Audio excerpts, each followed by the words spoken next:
यही मासु फ्राई हुन लाग्छ चिकन फ्राई राइसको लागि आजको रातिको मेरो डिनर यो मासु फ्राई हुन्छ यता तेल म यो हालेँ जिरा हालिसकेको छु जिरा यो मासु हुन्छ फ्राई यो मासुमा टर्मरिक र सल्ट हालेर यो हल्कासँग यसरी घुमाइदिनुपर्छ हल्का हातले भाग्यो जिरासँग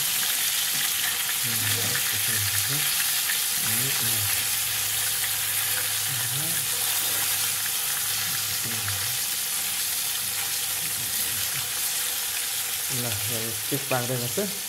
त्यसपछि यो फ्राई हुन्छ अनि फ्राई भएर त्यसमा अनि यो ग्रेभीहरू हाल्नुपर्छ यो फ्राई भइसकेपछि फ्राई हुँदै गर्छ यसमा पछि यो हाल्नुपर्छ बिन्स घिउ सिमी onion carrot kitchen garden chilli सबै छ यसमा यहाँ पनि सर्को त्यो अनियन अब यो फ्राइडमा चिकन फ्राइडमा यो हाल्नु चिकन फ्राइड राइसमा यो हालेर अनि मिठो हुन्छ भाइ गाइस यो फ्राई भयो यो फ्राई भइसकेको छ अब यसलाई निकालेर यसमा भेजिटेबलहरू फ्राई गर्ने चिकन फ्राइड राइसको लागि फ्राई गर्ने यो भइसक्यो त यहाँ ग्यास अफ गरिदिनु यसमा हालिसकेँ मैले सबै भेजिटेबलहरू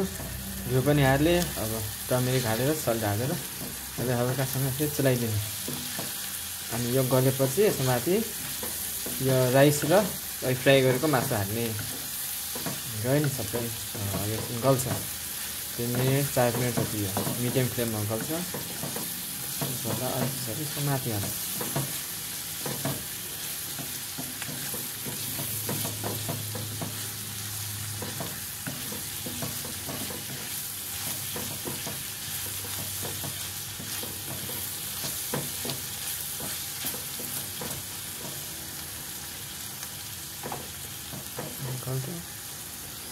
यसको माथि हाल्यो अब यसमा सेजवान सस र पिज्जा सस र टिमुरको छोप हालेको छु यसलाई पनि बिस्तारै यसरी गरिदिने मिलाइदिने स्वाद दिन्छ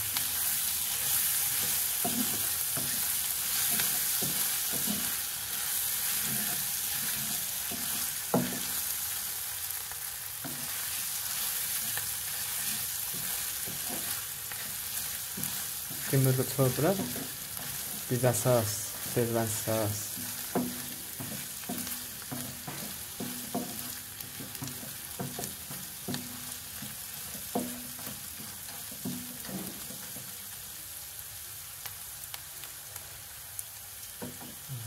पाक्दै गर्छ